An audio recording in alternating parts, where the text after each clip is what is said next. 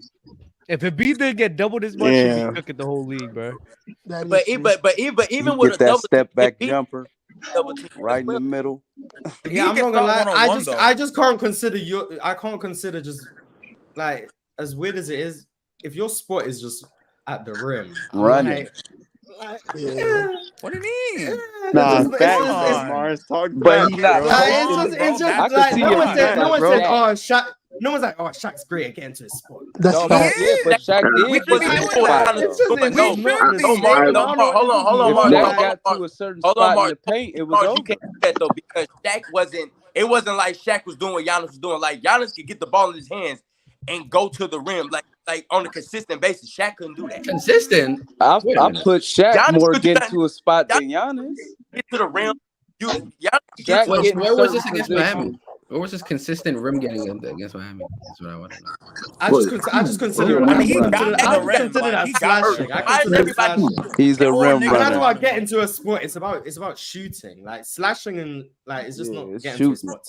No, getting to the rim is still getting to a spot, in my opinion. Because he got to the rim versus anyone. He might miss it, but he'll get the ball to get to a spot. Very variety does matter in this equation. Like if you only get like to I told Joe, like if you have one spot, like it's not the same. I don't know.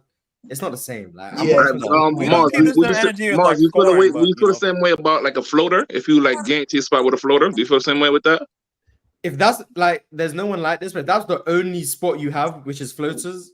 Yes, I'd view it the same way. If you have one spot, that's not getting to. I'm looking at like Tony Parker. Were you impressed by how he got to the rim? Oh, but I would call him a slasher. He had that's a little bit of everything though. Yeah, I don't consider like when you have one spot, I don't consider like he gets to his spots. I just consider. Oh no, you define slashing as with or without the ball, or is that both?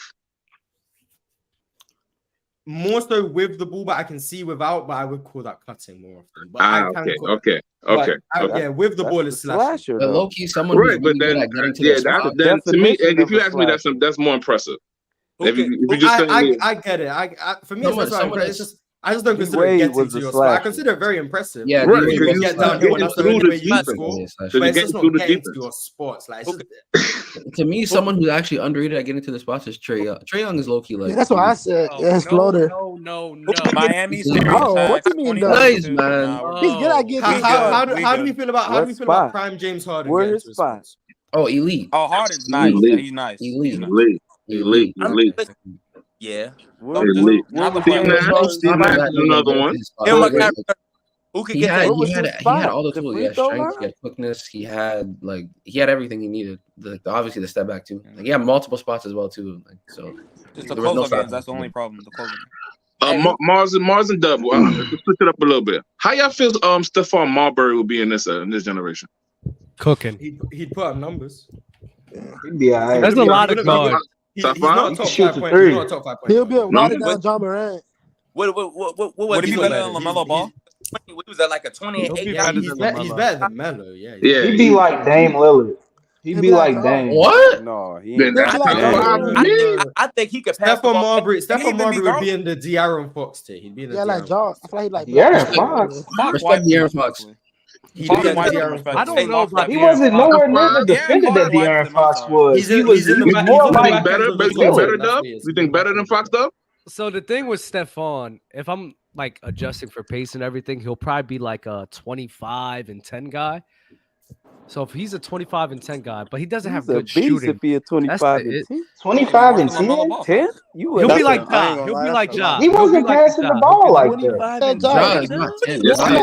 Stephon Marbury was averaging like. See, y'all giving back there. Thank you. They bugging. I know they bugging. They bugging. Y'all giving Stephon hops that he never had before. What are you talking about? What are you talking about? We're not saying play style. We're talking about. He was averaging like 8 back then, bro. What are you talking about? Yeah. In the slow pace. Yeah. What are you doing? He'll be like a 20, 25 and 10 guy. Right. Not like that. But the thing with the lack of shooting, he'll probably be like 25 and 10 assists. I mean, not John Wall, the John Morant. We'll be in the putting Ja that up Morant. right now? He's in the back end of the top 10. Who's putting up 25 and 10? How come I can't get no answers around here? Trae Young. Well, Harden was 4 points Trae off Young last year. He was Trae Young's putting out 25. I think Trae Young's the only person putting out 25 and 10. Yeah, Man, I mean, It's technically, Trae. technically Jokic. 25 and 10. Dennis Technically, is Jokic, but I know leading he's the my point league guard. in this NBA. Nah, Like Dennis Jokic is like 25 and 9.8. Nah. No, 22. If you put up 22 and 10, I think about that, man. But 25 and 10, man, that's like elite. I mean, 25 in you a today's top game is five like guard. 22 back then, and he was putting But up with the 22. 10 assists, though, Right. that's pretty hard. He was Yeah, he's putting up the ball, 8 he's assists, the bro. ball. Just 2 assists. I just don't like the I don't like the Fox and I don't like the Ja comparisons because it like Marbury did not have the athleticism. What's his that number? he had. Marbury didn't have the athleticism. Yo, bro, he never He watched didn't it. He have never the. watched it. He never watched it. I did watch. But he wasn't as bouncy as these two.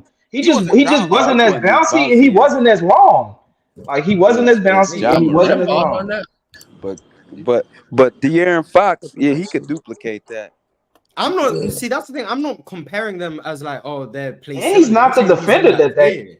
We're talking about production. I'm just saying, even like, he's in the back. He's in the back end of the top 10. Middle off on the defense.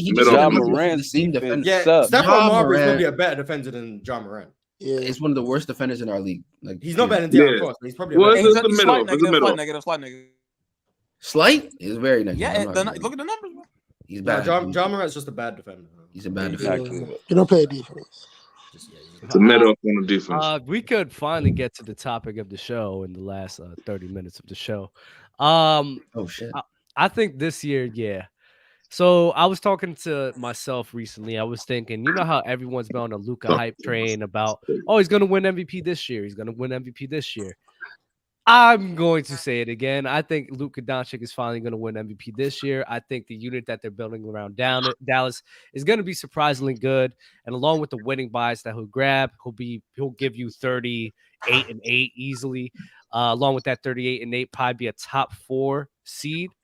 With Kyrie Irving being there, I do think Luka Doncic will finally get that MVP under his belt. But I want to hear you guys talk some MVP predictions. Is that crazy to have? And let's just go at it. That's not crazy, bro. Because Embiid finally got his little funky ass MVP. Embiid can't win MVP this year. Everybody, I got Jokic too.